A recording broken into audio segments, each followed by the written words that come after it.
എല്ലാവർക്കും മെലഡി വിത്ത് കുക്കിങ്ങിലേക്ക് സ്വാഗതം. വീഡിയോ കാണുന്നതിന് മുമ്പായിട്ട് ആരെങ്കിലും സബ്സ്ക്രൈബ് ചെയ്യാതെ കാണുന്നുണ്ടെങ്കിൽ പ്ലീസ് ഒന്ന് സബ്സ്ക്രൈബ് ചെയ്യണേ. പിന്നെ ആ ബെൽ ബട്ടണും കൂടി ഒന്ന് ക്ലിക്ക് ചെയ്യണേ. ഹായ് കൂട്ടുകാരെ, എല്ലാവർക്കും മെലഡി വിത്ത് കുക്കിങ്ങിലേക്ക് സ്വാഗതം. ഇന്ന് ഞാനൊരു ഞണ്ട് റോസ്റ്റിൻ്റെ റെസിപ്പി ആയിട്ടാണ് എത്തിയിരിക്കുന്നത്. അപ്പോൾ വീഡിയോയിലേക്ക് പോകുന്നതിന് മുന്നേ ഞാനിടുന്ന കുട്ടി കുട്ടി വീഡിയോസ് എൻ്റെ കൂട്ടുകാർക്ക് ഇഷ്ടപ്പെടുന്നുണ്ടെങ്കിൽ പ്ലീസ് എല്ലാവരും ഒന്ന് ലൈക്ക് ചെയ്തും ഷെയർ ചെയ്തും സബ്സ്ക്രൈബ് ചെയ്തുമൊക്കെ നമ്മുടെ ചാനലിനെ ഒന്ന് സപ്പോർട്ട് ചെയ്തൊക്കെ വിടണേ.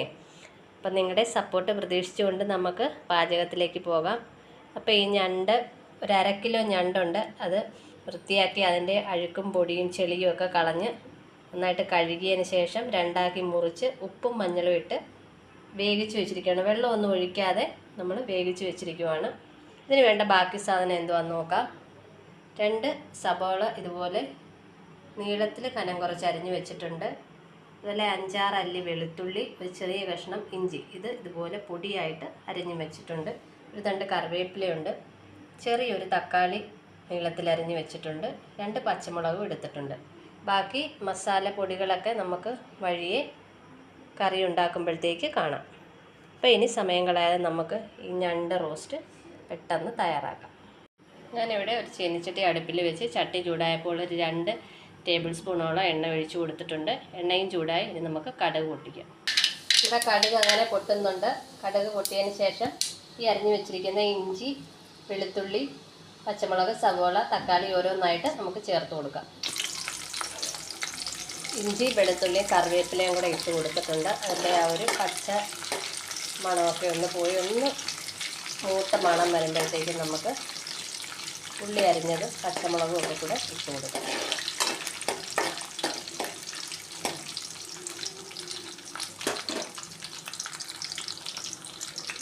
ഇഞ്ചി വെളുത്തുള്ളിയൊക്കെ ഒന്ന് മൂത്തപ്പം ഞാൻ സവോള അരിഞ്ഞതും പച്ചമുളക് ലേശം ഉപ്പും കൂടെ ഇട്ട് ഉള്ളി ഒന്ന് നന്നായിട്ട് വഴറ്റിയെടുക്കാം.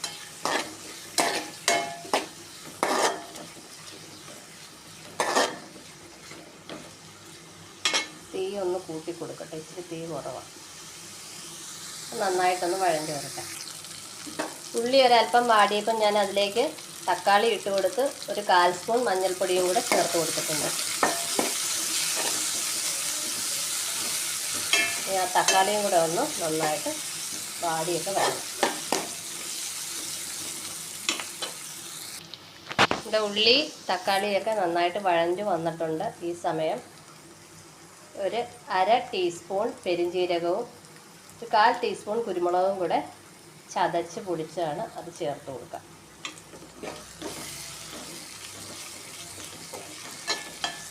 അതിൻ്റെ ആ ഒരു പച്ചച്ചവയൊക്കെ ഒന്ന് മാറി വരട്ടെ. അത് കഴിഞ്ഞിട്ട് ബാക്കി പൊടികളും കൂടെ ചേർത്ത് കൊടുക്കണം.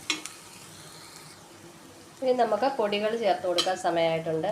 ഒരു 2 ടീസ്പൂൺ മല്ലിപ്പൊടിയും 1 ടീസ്പൂൺ മുളക് പൊടി. എരിവുള്ള മുളക് പൊടി ആയതുകൊണ്ട് 1 ടീസ്പൂണേ എടുത്തിട്ടുള്ളൂ. പച്ചമുളകും കുരുമുളകിൻ്റെയൊക്കെ എരിവ് വരുന്നത് കൊണ്ട് ഇത്രയും മതി. ഇനി ഒന്ന് ഇളക്കി ചേർക്കട്ടെ. നമ്മുടെ പൊടികളുടെയൊക്കെ ആ ഒരു പച്ചമണം മാറി ഏകദേശം മൂത്ത ഒരു മണമൊക്കെ വരുന്നുണ്ട്. നല്ല അടിപൊളി മണം വരുന്നുണ്ട്. ഈ സമയം നമുക്ക് ഗ്രേവി ഒന്ന് കുറുക്കിയെടുക്കാൻ വേണ്ടി ഒരല്പം വെള്ളം ഒഴിച്ചു കൊടുക്കാം. നമ്മൾ കുറച്ച് വെള്ളം ഒഴിച്ചു കൊടുത്തിട്ടുണ്ട്. ഇനി ഇതൊന്ന് തിളച്ച് വരുമ്പോഴത്തേക്കും നമുക്ക് വേവിച്ച് വെച്ച ഞണ്ട് കൂടെ ചേർത്ത് കൊടുക്കാം. ഇപ്പം ഞാൻ ഉള്ളിക്കിട്ട ഉപ്പ് മാത്രമേ ഉള്ളൂ. ഞണ്ട് ഉപ്പിട്ട് വേവിച്ചിരിക്കുന്നത് കൊണ്ട് തന്നെ ഇനി നമുക്ക് നോക്കിയിട്ട് വേണമെങ്കിൽ ചേർത്ത് കൊടുക്കാം. അപ്പോൾ ഇത് നന്നായിട്ട് തിളച്ചൊക്കെ വരട്ടെ. ഗ്രേവി നന്നായിട്ട് തിളച്ച് വന്നിട്ടുണ്ട്. ഇനി ഞണ്ട് ചേർത്ത് കൊടുക്കാം.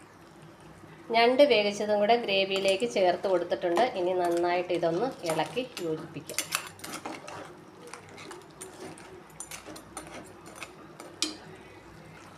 ഞണ്ട് ഗ്രേവിക്ക് ഉപ്പ് കുറവായിരുന്നു. അപ്പം ഞാനൊരു ലേശം ഉപ്പ് കൂടി ഇട്ട് കൊടുത്തിട്ടുണ്ട്. ഇനി ഒരു സാധനം കൂടെ ചേർക്കുന്നുണ്ട്. ഒരു കുഞ്ഞ് കഷ്ണം കുടംപുളി കഴുകി വൃത്തിയാക്കി ഇതുപോലെ 2 പീസാക്കി അതുകൂടി ഇട്ട് കൊടുക്കാം. ചെറിയ പുളിയൊക്കെ കിട്ടിക്കോട്ടെ.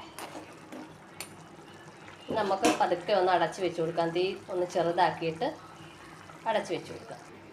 ഞാൻ അടപ്പ് കൊണ്ട് അടച്ച് കൊടുത്തിട്ടുണ്ട്. ഇച്ചിരി നേരം ഒന്ന് അടഞ്ഞിരുന്ന് ആ ഞണ്ടിലേക്ക് ആ ഗ്രേവിയുടെ ആ ഫ്ലേവറെല്ലാം ഒന്ന് നന്നായിട്ട് പിടിച്ചു വരട്ടെ. ഞാൻ അടപ്പൊന്ന് മാറ്റി കൊടുത്തിട്ടുണ്ട്. അങ്ങനെ ആ ഗ്രേവിയിൽ കിടന്ന് നമ്മുടെ ഞണ്ടുകുട്ടന്മാരങ്ങനെ നല്ല റോസ്റ്റ് ആയിക്കൊണ്ടിരിക്കുകയാണ്. കുറച്ചുകൂടെ ഒന്ന് കുറുകി ഒന്ന് സെറ്റായിട്ട് വരണം. നല്ല മണമൊക്കെ അടിക്കുന്നുണ്ട്. പിന്നെ ഇത് റെഡിയായി വരട്ടെ. ഞണ്ട് റോസ്റ്റ് അങ്ങനെ ഏകദേശം റെഡിയാകാനായിട്ടുണ്ട്.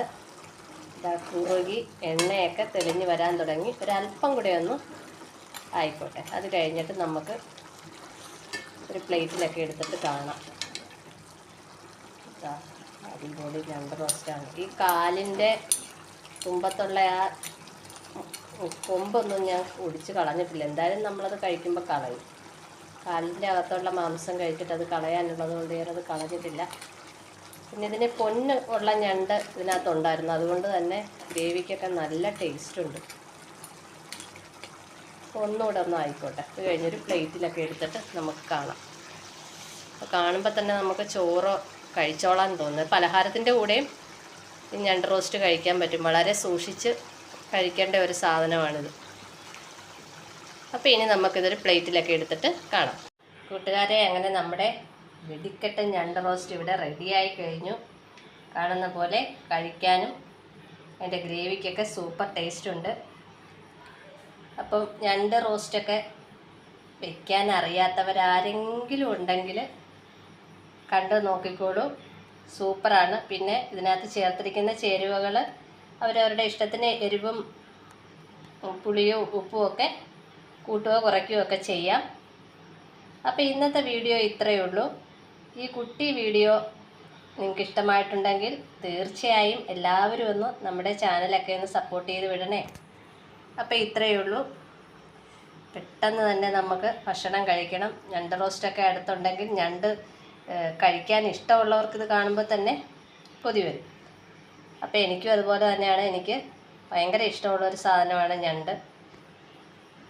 അപ്പോൾ അടുത്തൊരു വീഡിയോയിൽ കാണുന്നത് വരെ എല്ലാവർക്കും നന്ദി, നമസ്കാരം. Thanks for watching. എല്ലാവരും ലൈക്ക് ചെയ്യണം, ഷെയർ ചെയ്യണം, സബ്സ്ക്രൈബ് ചെയ്യണം മറക്കരുത് കേട്ടോ. അപ്പോൾ അടുത്തൊരു വീഡിയോയിൽ കാണുന്നവരെ എല്ലാവർക്കും ടാറ്റാ.